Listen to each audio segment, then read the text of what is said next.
Fuerza bruta. Metal forjado. Si combinamos estas dos fuerzas de los elementos, obtendremos como resultado la civilización. La propia estructura de nuestro mundo construido se ha forjado a partir de esos elementos básicos. La cadencia de nuestro progreso se encuentra en el ponderado sonido del martillo de herrero. Nuestros vertiginosos rascacielos, nuestros robustos puentes y los enormes transatlánticos, nuestros aviones y cohetes. No podemos escapar al poder y la necesidad del metal.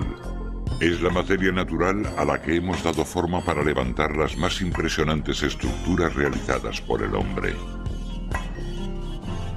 Hemos llegado a un punto en la historia en el que el metal se ha infiltrado en todos los aspectos de nuestra vida. Es muy difícil eludir el hecho de que probablemente sea el material principal que utilizamos como extensión de nosotros mismos.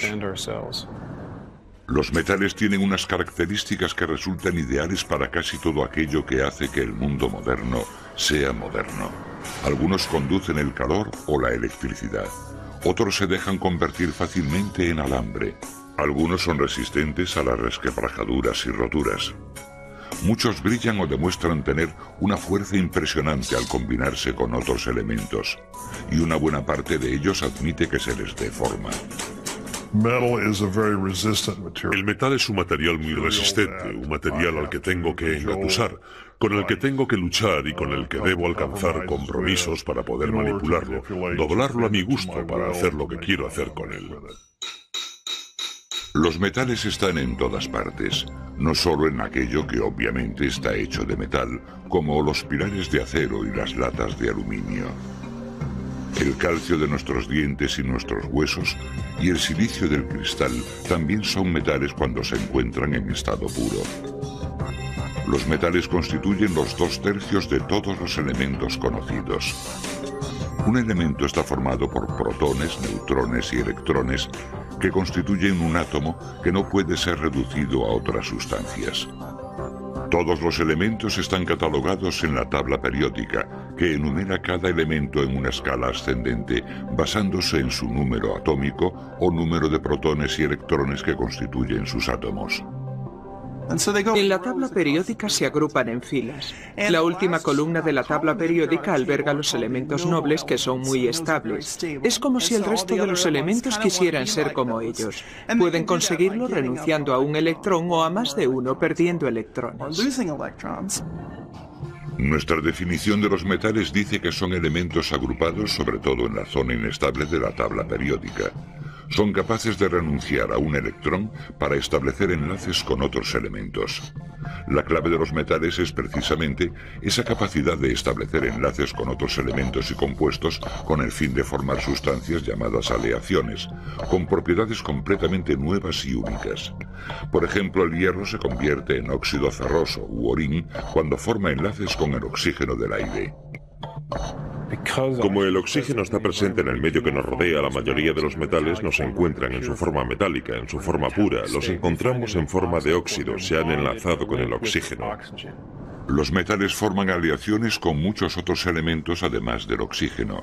De hecho, las aleaciones suelen exhibir propiedades que las convierten en algo más que la simple suma de sus partes elementales.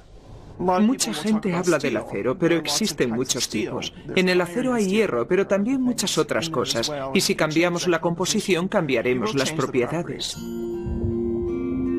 Para nuestros antepasados, definir un metal resultaba más sencillo.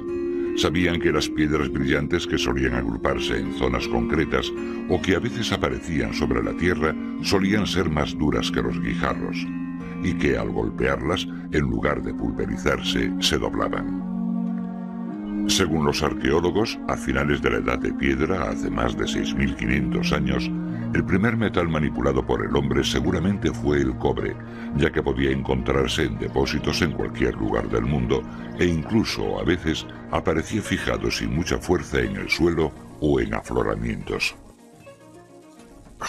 El cobre aparece en la naturaleza en lo que denominamos estado natural, es decir, sin formar aleaciones. Se combinará con los compuestos químicos que se hallen a su alrededor, que le darán un color azul fuerte o verde fuerte, lo cual hace que su identificación resulte muy sencilla. Cuando se encuentran en dicho estado natural es relativamente fácil formar objetos con él a golpe de martillo. Probablemente comenzaron a usarlo y a integrarlo en sus vidas. Seguramente el hecho de que fuese pesado les hizo pensar en utilizarlo como utensilio de algún tipo. Pronto aprendieron que en presencia del calor se hacía más maleable y podían darle forma. Creo que todo evolucionó a partir de ahí. El cobre, en un principio, se extraía con huesos y piedras para sacar la mena de metal. La mena es una amalgama de piedras y metal. Entonces fueron capaces de comenzar a excavar en el suelo y seguir las vetas de mena. Con el tiempo el hombre acabaría por rodear la piedra de fuego para luego apagarlo con agua fría, para hacer estallar la piedra y poder extraer el cobre presente en ella.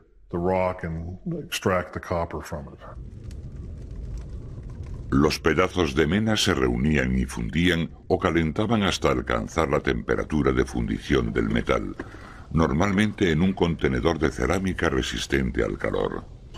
En el caso del cobre, que funde a una temperatura relativamente baja de 1083 grados centígrados, el proceso no era muy difícil. En la actualidad los que trabajan el cobre siguen más o menos el mismo procedimiento.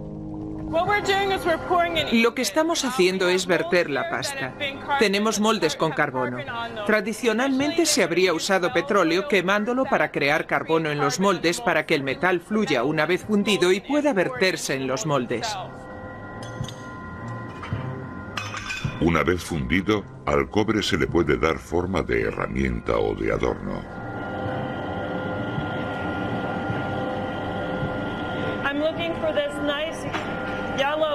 Cuando consigo este brillo amarillento, lo cepillo para asegurarme de que no queda óxido ni suciedad.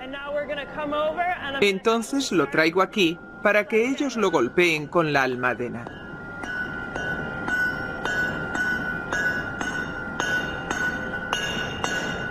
¡Alto! Queremos conseguir un espesor firme en todo el tocho para hacer la chapa. Adelante.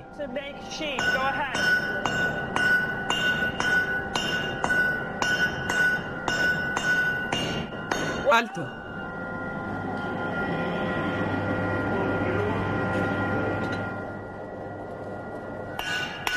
El martilleo continuado aplasta y endurece el cobre, ya que comprime los átomos de cobre en una configuración más densa. Por encima de todo estaba la forja, la habilidad de darle con el martillo. Cuando al cobre se le golpea con el martillo, se endurece más y ese endurecimiento lo hace más rígido, más frágil.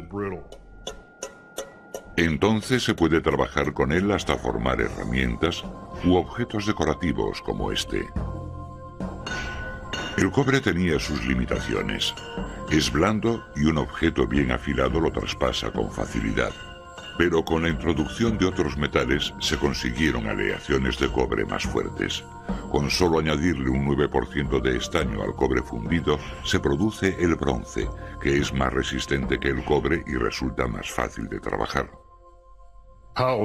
Su descubrimiento siempre será un misterio. Creo que los dos materiales debieron mezclarse de forma natural, quizás en una hoguera. Y al día siguiente, al limpiar los restos de la hoguera, encontraron algo que era un objeto de cobre y que ahora pasó a ser algo diferente.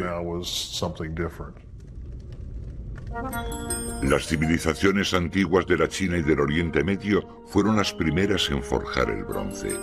Siguiendo el recorrido de la tecnología a través de las rutas comerciales, vemos que ésta irradia de dichas zonas hace ya 7000 años. El uso del bronce, sobre todo para armas como espadas y hachas, impulsó a los historiadores a referirse a esta primera etapa de nuestro uso a gran escala de los metales como la Edad del Bronce. El impacto sobre la calidad de vida del ser humano en esa época es importantísimo. Mejoró su capacidad para sobrevivir. Fue como una póliza de seguros que supuso una prolongación de su voluntad. En la actualidad el cobre y el bronce se siguen usando en decoración y en joyería. Debido a que el cobre es dúctil o puede convertirse en alambre y es conductor, resulta ideal para la creación de cables eléctricos. La dureza del bronce lo convierte en perfecto para hacer cojinetes, piñones, arandelas y otras importantes piezas de maquinaria. Pero la edad en la que el bronce dominaba la forja de metales terminó cuando un elemento mejor y más abundante lo suplantó. Dicho metal era el hierro. El hierro es el material sobre el que se apoya nuestra civilización. Su edad comenzó hace aproximadamente 2500 años en Europa, Asia y África, periodo durante el que suplantó al bronce. La adquisición del bronce y sobre todo del estaño, que no siempre se hallaban en zonas próximas, se fue haciendo más difícil a medida que su valor aumentaba. Por entonces la gente dependía bastante del bronce, material que mejoraba sus vidas. Cuando su uso se vio interrumpido al no poder conseguir el valioso estaño para hacer el bronce, recurrieron al hierro.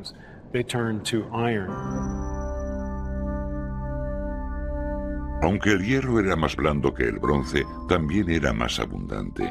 Es el cuarto elemento más abundante de la Tierra. Una de las primeras fuentes de hierro era extraterrestre, los meteoritos que habían penetrado en la atmósfera terrestre, lo cual proporcionaba un aura sobrenatural al metal. Los primeros hombres debieron observar los meteoritos en el cielo, luego hallaron el metal en la Tierra y sumaron 2 y 2. Los egipcios tenían un vocablo, Bon-e-pet, que significaba hierro del cielo, y los asirios, los hebreos, por ejemplo, también tenían vocablos en su vocabulario para designar lo mismo. El hierro fue tan importante para el progreso humano que se convertiría en el metal de construcción más importante durante casi 2 milenios. El hombre trabajaba el hierro en la herrería, un lugar de ardiente y casi mística transformación, donde las piedras de apariencia inútil se convertían en herramientas vitales. El hecho de que utilizasen el fuego y de ser capaces de dominarlo seguramente los llevaba a una categoría religiosa. Aquella tradición sobrevive aún en los talleres especializados y los programas educativos, como el programa de metalistería de la Universidad del Sur de Illinois. Parte del equipo es moderno, pero los métodos y los materiales utilizados se remontan a hace miles de años. En esta pila tengo mineral de hierro, en forma de piedra, y aquí tengo piedra caliza. Básicamente se trata de gravilla, como la que se usa para hacer caminos. Aplastaremos el mineral de hierro y después lo pondremos en el crisol. Después toca aplastarlo. El proceso es muy sencillo. Esto acaba en nuestro crisol.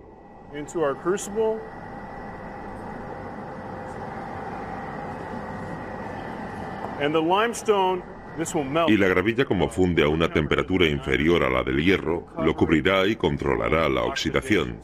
Por eso reducimos el material a unos nódulos pequeños. La caliza se llama castina o fundente, sustancia que actúa como un sello, protegiendo el metal de la oxidación cuando se funde. El crisol de cerámica resistente al calor se deposita entonces en el horno.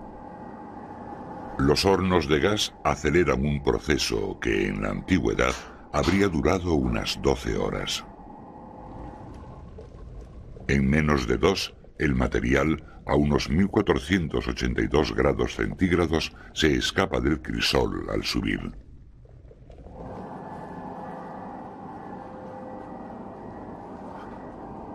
Al verter la mezcla, la castina se separa del caliente y esponjoso hierro.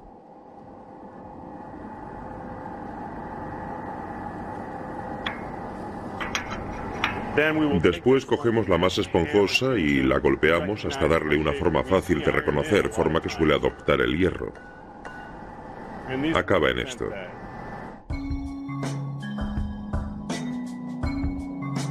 Pero esta es solo la mitad del camino en la transformación del metal. El siguiente paso para los antiguos herreros sería el de convertir estos trozos de hierro forjado en algo útil, utilizando herramientas antiguas y tradicionales. El fuelle para incrementar el flujo de oxígeno y elevar la temperatura del fuego.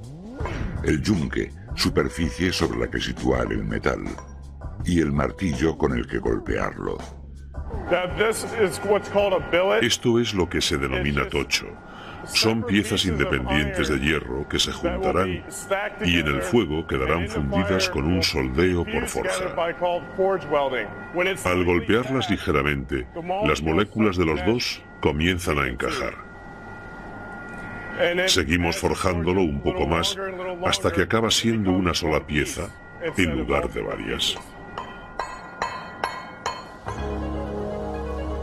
Si se alcanza la temperatura adecuada, caracterizada por un brillo amarillo y homogéneo, el tocho se soldará aún más fácilmente al martillearlo. Si nos pasamos, puede separarse. Este óxido se forma a altas temperaturas. Al cepillarlo, consigo una superficie más limpia. Una vez cepillada la superficie, el herrero rocía el tocho con bórax. El bórax también funciona como castina, formando un sello vítreo sobre el tocho de hierro caliente y evitando que se oxide más. El suave martilleo da forma al metal, en este caso la de un hacha. Esta herramienta se llama mandril. El mandril abre un agujero y le da la forma que tenga el propio mandril. Al introducirlo aquí, lo va abriendo poco a poco y le va dando forma y tamaño al agujero. Unos cuantos golpes más y listo. En el interior del supuestamente reino sobrenatural del herrero ha pasado de ser una piedra aplastada a una herramienta útil. Otros metales eran valorados precisamente por lo contrario que el hierro. El oro es uno de los elementos más raros y menos útiles que existen por lo blando que es, pero su brillo amarillo ha cautivado a todas aquellas culturas que se lo han tropezado. El material del sol era una especie de material positivo, optimista. Los dioses más importantes estaban hechos de oro o recubiertos de oro para simbolizar su superioridad ante los dioses menores. El oro ni se oxida ni se deslustra con facilidad. Es maleable y se funde a una temperatura relativamente baja. En otras palabras, es perfecto como elemento decorativo y para acuñar monedas. De hecho, el oro ha sido la base perfecta de los sistemas monetarios de todo el mundo. Era un símbolo de fuerza, riqueza y poder político. Lo rodeaba una especie de aureola mística como símbolo del éxito. Al igual que el cobre, el oro fue descubierto en estado natural, brillando en depósitos de superficie o en ricas vetas. Los egipcios en Nubia, que es una zona rica en oro y que ahora forma parte del Sudán, fueron los primeros en desarrollar una habilidad significativa para realizar minas subterráneas. Cavaban salas enteras, creaban sistemas de ventilación y utilizaban métodos primitivos para sacar el mineral.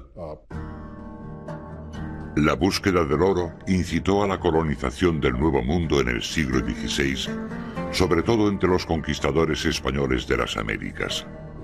Aunque nunca dieron con El Dorado, o la ciudad perdida del oro, consiguieron hallar y robar el suficiente oro como para conseguir que la España de la época fuese la más rica de las potencias europeas. Mientras los españoles cruzaban los océanos en busca de oro, los primeros metalúrgicos europeos luchaban por hallar el modo de crearlo por medio de la magia. Seguramente habrán oído hablar de los alquimistas. Era un campo de la ciencia según el cual pretendían convertirlo todo en oro. En realidad, en parte, esto fue lo que llevó a la química. La alquimia, una compleja mezcla de física y metafísica, llegó a Europa ya en el siglo IX. A los alquimistas les preocupaba la naturaleza esencial de las sustancias y su capacidad para transformarse en otras. Algunos creían que todo estaba formado por pequeñas partículas que llevaban unos ganchos que les ayudaban a conectarse con otras partículas. Reorganizando y cambiando el número de las conexiones, se podría, según los alquimistas, recrear elementos, seguramente partiendo de una combinación de mercurio y sulfuro o plomo. Su premisa de la transmutación de otros materiales en oro, esa idea de crear la riqueza en oposición a excavarla en una mina, encontrarla o conquistarla, y el uso de energía que todo ello implicaba, les llevó a explorar y a abrir puertas que en realidad no eran capaces de comprender. Los alquimistas se equivocaron en casi todo, pero en algunas cosas estuvieron a punto de tener razón. Su intento por fabricar el oro les llevó a descubrir útiles aleaciones de metales y el concepto de identificar los elementos por sus características de quemado. Discutible es que uno de los más famosos alquimistas fuese Sir Isaac Newton, que intentó crear oro partiendo de la base metal del plomo. Gran parte de los descubrimientos de Newton sobre la naturaleza de la gravedad se derivaron de sus errados esfuerzos por fabricar oro. Hoy el oro es un importante elemento utilizado no solo en la fabricación de joyas y monedas. Como sus electrones son capaces de moverse libremente, el oro es un excelente conductor de la electricidad y puede convertirse en láminas y alambres extremadamente finos. El oro se utiliza en los equipos informáticos y en muchos otros aspectos de la industria de la electrónica de alta tecnología. Claro que también está la industria dental, ya que las coronas de oro siguen usándose y se han usado desde siempre. El oro también se usa para los contactos eléctricos de la industria aeroespacial a causa de su resistencia a la oxidación o corrosión. Simplificando, los contactos de una pieza concreta del equipo no se oxidarán, por lo que la superficie no se oxida, de manera que se mantiene la conductividad, sobre todo en los vehículos espaciales y los satélites. Pero la utilidad del oro se ve limitada por su escasez. Por muy deslumbrante que sea el oro, ya los primeros herreros decidieron que una aleación del hierro llamada acero era el metal más útil de todos. Con él transformarían el mundo. Una gran acería es como una herrería a gran escala. Aquí millones de toneladas de hierro en bruto se transforman en acero. Este proceso poco ha cambiado desde el principio de la Edad de Hierro. Ya por entonces, los herreros reconocieron una aleación más fuerte que el hierro. Seguramente hasta el 1500 a.C. no se trabajó el hierro carbonizado a gran escala. Ese fue el principio del uso esporádico del acero. El acero, una aleación del hierro y el carbono, subproducto del proceso del hierro forjado, era más fuerte, más flexible y más ligero que el hierro, el cobre o el bronce. Se convirtió en el material preferido para fabricar espadas y armaduras, pero los herreros solo podían fabricar acero en pequeñas cantidades y con dificultad. Eso hasta mediados del 19, cuando la producción del acero se vio revolucionada por obra de Henry Bessemer. La tecnología fue desarrollada de forma independiente por dos personas distintas, y Bessemer registró sus patentes en 1856. El concepto de Henry Bessemer para la producción en masa del acero fue consecuencia de la Guerra de Crimea. Bessemer inventó una munición de artillería demasiado potente para los cañones de hierro fundido que se utilizaban para dispararla. Su solución fue crear un cañón más resistente, hecho de acero.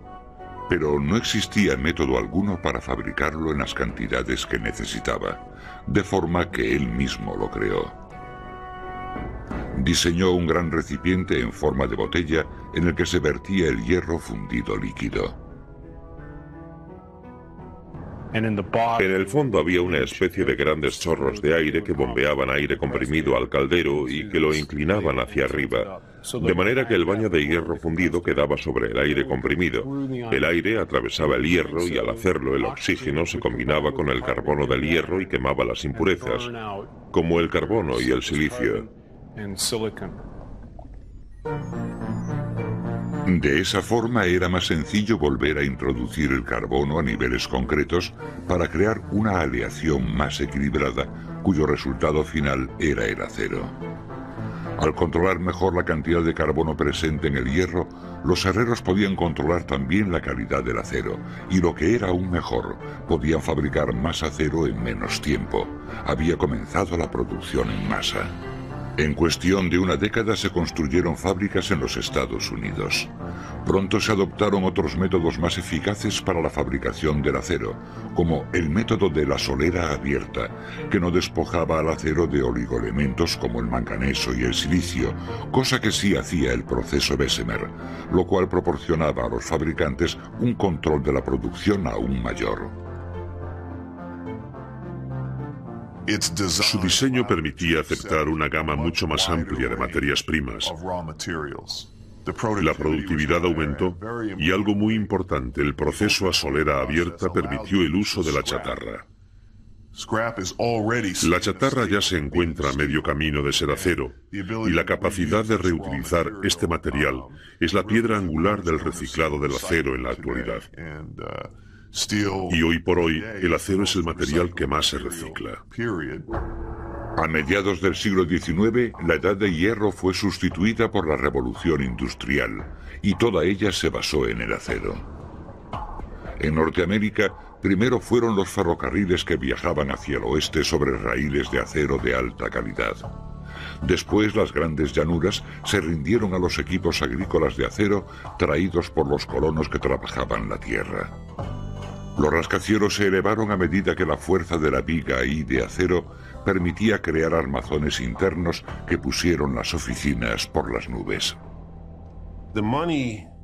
El dinero que se ahorra al poder aprovechar un solar construyendo hacia arriba tanto como se quiera es lo que hace que el acero sea un producto tan eficaz.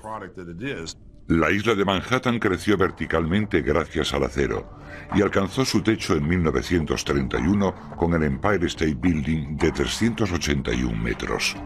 Los puentes de acero, resistentes y flexibles, cubrieron espacios que antes no admitían el tendido de un puente. Barcos que se habrían hundido por su propio peso de haber sido construidos en hierro o madera podían medir más de 300 metros y pesar más de 22.500 kilos si se construían en acero. Y el automóvil, inventado en plena revolución, se valía del acero para el motor y la carrocería. El acero se convirtió en una industria. La Steel se puso en cabeza y estimuló la gigantesca economía norteamericana. A principios del siglo XX era la compañía más grande de los Estados Unidos.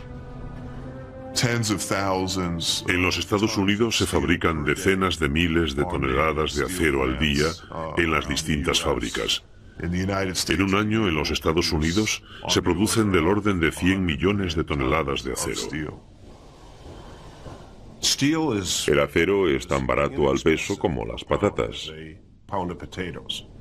Pero pensemos en cómo vivimos ahora. Empezamos el día levantándonos de un colchón con muelles de acero. Nos hacemos el café del desayuno en una cafetera de acero, o al menos la plancha de la cafetera es de acero. Revolvemos el café con una cucharilla de acero. Nos subimos al coche o al autobús para ir a trabajar y es de acero. Llegamos a la oficina y subimos 7 tramos de escaleras si queremos hacer deporte, o tomamos el ascensor que va sujeto por un cable de acero. Y así podríamos seguir todo el día. Los actuales fabricantes de acero pueden producir distintos grados de aleación según los gustos de sus clientes, más ligero o más resistente. Estos cambios suelen ser el resultado de determinadas variaciones en la transformación. Algunos de los nuevos aceros que se están utilizando en la industria del automóvil, por ejemplo, no han surgido porque hayamos cambiado la receta para fabricar acero, sino al cambiar la forma de laminar el acero, las diferentes temperaturas que usamos para reducir el producto, para que un pedazo espeso de acero pase a ser fino. Todo eso produce un cambio en la microestructura del acero que ofrece diferentes propiedades, con lo cual las aplicaciones de uso varían. Poder crear aceros que son ultramoldeables y resistentes conservando su bajo costo y poder proporcionarlos en calibres mucho más finos de tal forma que se pueda diseñar un automóvil que no cueste más, en todo caso menos al fabricarlo. Esa es la clase de cosas que se están haciendo con el acero en la actualidad. El resultado es que el 60% de los tipos de acero que se utilizan en los coches de hoy en día ni siquiera existían hace 10 años. Estos aceros se hacen realidad gracias a las mejoras en la fabricación según el proceso de solera abierta. Se ha conseguido gracias a dos procesos que se usan en la actualidad, el horno de oxígeno básico y el electrohorno de arco. Los procesos anteriores, el de Bessemer y el de solera abierta, usaban aire, pero el horno de oxígeno básico utiliza oxígeno. El electrohorno de arco utiliza dos grandes electrodos de grafito sujetos a una tapa para generar una corriente eléctrica a través del acero frío, generalmente chatarra. El arco de la corriente funde el acero. Además del oxígeno que se insufla al horno para ajustar el contenido de carbono, se añaden al horno otros elementos para producir las propiedades deseadas. Al final, los residuos y las impurezas, llamados escoria, se vierten desde la parte alta del acero. El electrohorno de arco es el método más rentable para producir acero de calidad. Como resultado de ello, los fabricantes de acero son capaces de proporcionar a cada habitante de Estados Unidos los 430 kilos de acero que consumen al año. Pero incluso mientras los fabricantes de acero buscaban aleaciones más ligeras y resistentes, existía otro metal que contaba con muchas de tan deseadas propiedades. Durante la mayor parte de la historia de la humanidad, el uso de este metal ligero y resistente resultó prácticamente imposible, hasta que descubrimos cómo producir en masa el aluminio. El acero fue el metal del siglo XIX, pero en el siglo XX se topó con un rival. El aluminio ha acelerado nuestro progreso tecnológico en los relativamente pocos años que hemos podido trabajar con él, lo cual es una suerte, ya que el aluminio no es solo el metal más abundante en la Tierra, sino que también es el tercer elemento más común y constituye más del 8% de la corteza terrestre. Probablemente sea el elemento más quintaesencial en cuanto a estar encerrado. Su óxido, los enlaces que establece con el oxígeno, son tan poderosos que las sencillas técnicas que los hombres primitivos usaban no eran suficientes para pasarlo a la forma metálica. El hombre primitivo poco uso le daba al aluminio, ya que aparecía encerrado en una amalgama similar a la arcilla y llamada bauxita. No sabían lo que tenían. Solo tenían una arcilla especial que era resistente y tenía distintos tipos de propiedades. Con el paso de los años, la gente comenzó a comprender que el óxido de aluminio o alúmina se encontraba en la corteza terrestre y podía utilizarse y convertirse en un metal puro. Después de descubierto el aluminio puro en 1825, se le consideró un metal precioso con un valor a la par del valor del oro. El aluminio resulta útil porque es ligero, maleable y resulta sencillo hacer hilos con él. No es magnético ni propenso a las chispas, conduce la electricidad, lo cual hace que sea útil para fabricar líneas de transmisión eléctrica. Es un metal decorativo y enlaza fácilmente con otros para crear aleaciones mucho más fuertes y resistentes que el aluminio puro. Pero durante la mayor parte de la historia de la humanidad, solo pudo fabricarse en pequeñas cantidades. En 1852 se produjo en un laboratorio a $545 la libra, aproximadamente medio kilo, de manera que entonces resultaba más caro que el oro. Hasta 1886 no se desarrolló un proceso capaz de retirar el óxido del aluminio, y convertirlo en un metal viable. Lo que dio paso a la producción comercial del aluminio fue la capacidad de aprovechar la electricidad, algo que no fue posible hasta finales del 19. Charles Hall desarrolló el proceso que hoy en día se sigue usando como procedimiento de fundición formal para fabricar aluminio. Hall introdujo una carga eléctrica en la aleación óxido de aluminio o alúmina que forjaba una bola de metal, ya que la electricidad rompía el enlace existente entre el aluminio y el oxígeno. La bola era de aluminio puro. Este proceso se llama reducción electrolítica y requiere mucha energía, por lo que las fábricas de aluminio suelen levantarse próximas a alguna fuente de energía. Hall fundó la Alcoa Company con un grupo de inversores en 1888. Hoy, Alcoa es la mayor proveedora de aluminio del mundo. A pesar del nivel de su producción, sigue fabricando el aluminio prácticamente tal y como lo hizo Hall hace un siglo.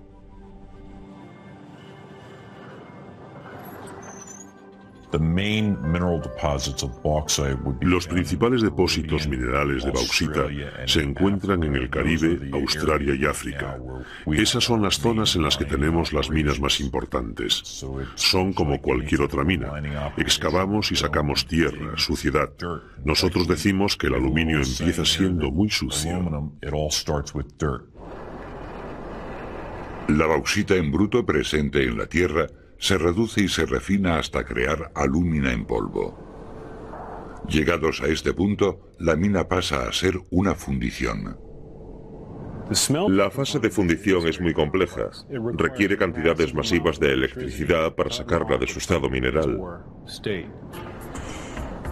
El método, en esencia, es el mismo del proceso original de Hall, pero a una mayor escala. Disuelve el polvo de alúmina en un baño de criolita mineral fundida, contenida en unos recipientes recubiertos de carbono. Una corriente eléctrica muy potente separa el oxígeno de la alúmina al atravesar el baño de criolita. Después, el aluminio fundido se enfría y se le da forma de lingote o tocho que se vende a los fabricantes, quienes lo convertirán en barras para la industria de la construcción, láminas para fabricar más de 100.000 millones de latas de aluminio al año, o incluso láminas más finas para hacer papel de aluminio. Vidrios para ventanas, revestimientos exteriores, trenes de cercanías, hasta los estadios de béisbol contienen aluminio. El aluminio es inerte en el cuerpo humano, por lo que resulta relativamente seguro usarlo para almacenar alimentos. Incluso está presente en algunos dentífricos. Pero el mayor impacto que ha causado ha sido en una industria que sencillamente no podría vivir sin él, la industria aeronáutica. Cuando la gente se sube a un avión, quiere que el avión ascienda. Y si estuviese hecho de acero, pesaría demasiado. Alrededor del 90% de los metales presentes en un avión son aluminio o aleaciones de aluminio. El beneficio de contar con un metal ligero y resistente, capaz de comportarse como queremos, es enorme. De hecho, el primer aeroplano que voló en Kitty Hawk en 1903 incluía un bloque de motor de aluminio de Alcoa instalado por Orville y Wilbur Wright. Casi todos los aviones en vuelo actualmente son de aluminio. Ha hecho posible la fabricación de naves espaciales tripuladas y lanzaderas espaciales. El uso de resistentes aleaciones de aluminio en automóviles ya es general. Si conducimos un coche grande y pesado a 65 kilómetros por hora e intentamos frenar rápidamente, tardaremos más tiempo en frenar que con un coche ligero.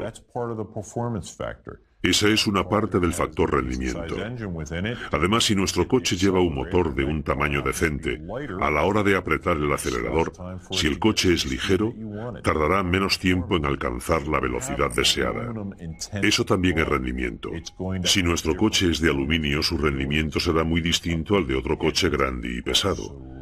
Ese es un ejemplo de por qué podríamos preferir el aluminio en lugar del acero. Los motores y paneles de aluminio pueden ser resistentes, ligeros y ahorrar combustible, pero a causa de los costes energéticos asociados a su producción, no resultan tan baratos como los fabricados con aleaciones de acero, que cada vez son más ligeras. El consumidor debe escoger entre rendimiento y coste, mientras las industrias buscan hacerse con un hueco mayor en el mercado. El aluminio está algo más cotizado que otros metales, depende del metal del que se trate. Pero en cuanto al acero, por ejemplo, está más cotizado. En nuestro trato con los fabricantes, les explicamos que aunque el aluminio pueda resultar más caro, hay que contemplar todas las ventajas que supone.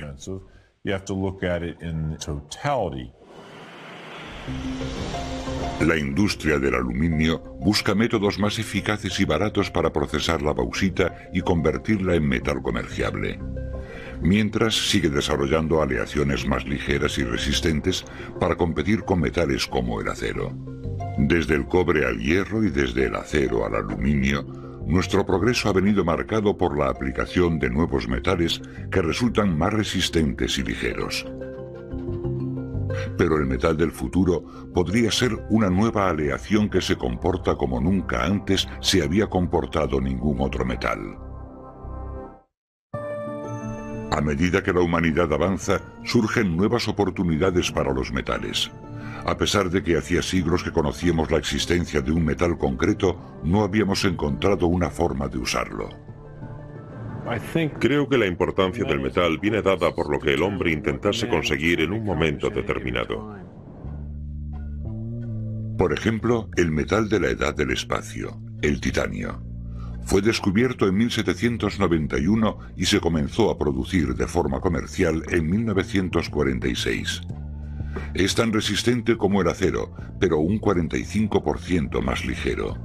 El titanio, que se fabrica con facilidad y resiste a la corrosión, forma aleaciones con metales como el aluminio y el hierro para fabricar ejes de hélices y aparejos para barcos, lanchas y plataformas petrolíferas. Como el titanio es ligero, se usa también para fabricar piezas de misiles y cohetes y sobre todo en la industria aeronáutica. Pero seguramente la gente está más familiarizada con el titanio por ser el material principal con el que se fabrican los ligeros palos de golf de alto rendimiento. Pero los auténticos metales del futuro podrían no ser los llamados nuevos metales como el titanio, sino las nuevas estructuras que lo reducen todo al nivel molecular, convirtiendo sólidos cristalinos como el titanio, el hierro y las aleaciones de aluminio en cristales, fundiéndolos a temperaturas extremadamente elevadas y enfriándolos rápidamente. Una compañía de California ya lo ha hecho con una superaleación llamada metal líquido, hecha con acero, aluminio y titanio. Los metales convencionales cristalizan. Al solidificarse forman cristales. El metal líquido es básicamente un líquido congelado. A eso le llamamos vidrio. Al igual que en un sólido, las moléculas de un vidrio metálico no se mueven, pero tal y como ocurre en un líquido, no se alinean en una estructura uniforme. Estas circunstancias moleculares lo hacen muy resistente. Además, tiene menos defectos estructurales porque suele fundirse a partir de arenilla, lo que le da una consistencia uniforme. Este proceso permite que pueda moldearse sin problemas, de forma similar a un plástico en lugar de ser forjado. Dejaremos caer a la vez una bola sobre una lámina de acero inoxidable, otra de titanio y otra de metal líquido. Vemos lo mucho más resistente, duro y elástico que es el vidrio metálico. Por ejemplo, su fuerza es entre 2 y 3 veces mayor que el mismo material en estado cristalizado. Es posible que el futuro contemple automóviles y aviones superligeros y superresistentes fabricados con vidrios metálicos. En el Instituto Nacional de Calidad y Tecnología, los científicos dedican sus carreras a probar una y otra vez metales y aleaciones con el fin de comprender y explotar mejor sus propiedades. Su trabajo podría desembocar en el desarrollo de drives para ordenador más potentes pero del tamaño de un grano de arroz, cables microscópicos de solo 40 átomos de ancho, o refrigeradores impulsados por imanes que no consuman electricidad, sino por la rotación de discos magnéticos. Incluso existen metales capaces de recordar su forma original cristalizada después de haberlos mellado. El Dr. Richard Fields trabaja con esos metales con memoria de su forma. Este es su material superelástico. Ahora intento doblarlo y, por supuesto, no conserva bien la nueva forma.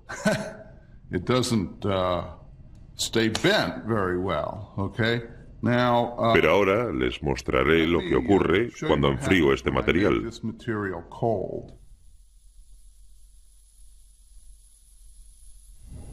Lo he introducido en hielo seco durante un tiempo. Ya está bien frío. Y ahora cuando lo doblo, se dobla sin problemas.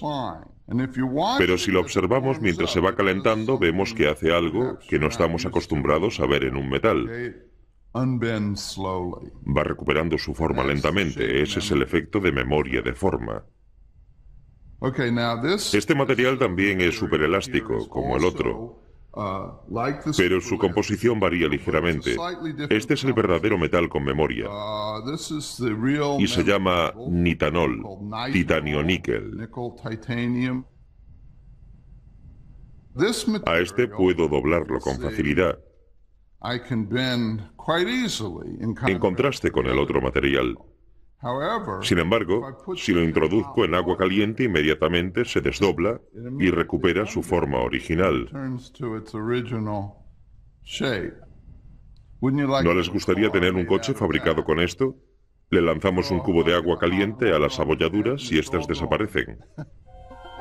Los científicos del Instituto Nacional de Calidad y Tecnología también estudian los restos del World Trade Center en un esfuerzo por crear un acero mejor. El acero para la construcción pierde en torno a un 90% de su resistencia cuando sufre un incendio cuya temperatura alcanza los 538 grados durante más de 15 minutos. Pero añadiéndole solo un 1% de cromo y un 0,50% de molibdeno, el acero retendrá el 50% de su resistencia a una temperatura de 538 grados. Si pierde un 50% de su resistencia, el acero no se desplomará tan fácilmente gracias al aumento de su temperatura de fusión. Un rascacielos en llamas permanecerá en pie durante más tiempo.